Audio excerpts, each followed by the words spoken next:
Je disais tantôt qu'on va parler donc des attitudes à proscrire lors d'un entretien d'embauche. Alors la première chose qu'il faut éviter, c'est le contact visuel. C'est-à-dire que vous avez des fois un regard fuyant, comme on le dit, la personne vous parle, vous regardez à gauche et à droite, mais en même temps, c'est vrai qu'il faut regarder la personne qui vous parle, c'est-à-dire voilà, celui qui vous reçoit en entretien d'embauche, il faut le regarder. Il faut le regarder, on va dire, droit dans les yeux. Mais si vous ne pouvez pas, vous pouvez le regarder. Vous pouvez regarder son front. Mais en même temps, il ne faut pas aussi fixer la personne. Ça donne un air de, je ne sais pas, un air de supériorité. C'est comme si on était tellement sûr de soi. Donc, ce n'est pas une attitude vraiment appréciée. Donc, il faut trouver le juste milieu en ce qui concerne le contact visuel. Alors, montrer son stress est également à éviter. Il y a des personnes, quand ils sont là, quand ils sont stressés, tu vois, ils font ça. Ils font ça. Ouais, ils sont obligés de tenir quelque chose. Voilà, ils sont obligés de tenir quelque chose. Ils sont là à titiller les ongles ou encore à se morfondre, à mordiller plutôt les lèvres. Ils font ça.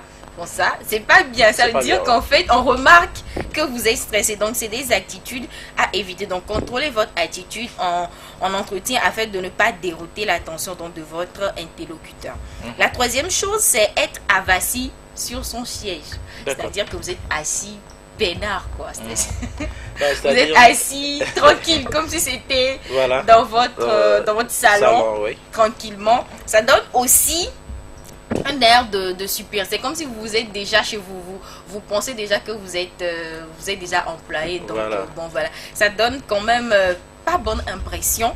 Donc, évitez évitez cela, de vous asseoir comme si vous êtes dans votre salon. Donc, adoptez une posture bien droite donc, quand vous allez donc, à un entretien d'embauche. D'accord. Voilà. Alors, la quatrième chose, ne pas sourire. Il y a des personnes, quand ils vont, ils sont toujours là, la mine froncée. Je ne sais pas ce que vous avez. Mais quand même, de temps à autre, ça ne veut pas dire aussi qu'il faut rire. Mais de temps à autre, il faut avoir un visage un peu rayonnant. Il faut sourire. Ça met quand même, d'abord vous-même, ça vous met en confiance. Justement. Et l'autre, il sait que cette personne, il a quand même confiance en lui. On ne peut pas l'intimider facilement. Voilà. Alors, la cinquième chose. Parlant du visage, il est très important de rappeler que il y a certaines entreprises, quand tu rentres, c'est tellement la secrétaire, celle qui doit te recevoir, elle a la mine serrée que parfois toi-même tu serres la mine. Voilà, tu as envie de retourner chez toi, quoi.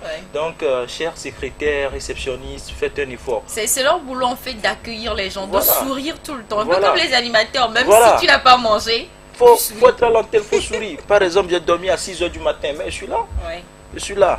Donc, tu es obligé de sourire. J'ai pas le choix, c'est ton travail. Tu es secrétaire, tu es réceptionniste. Quand quelqu'un arrive, il faut vraiment accueillir cette personne-là.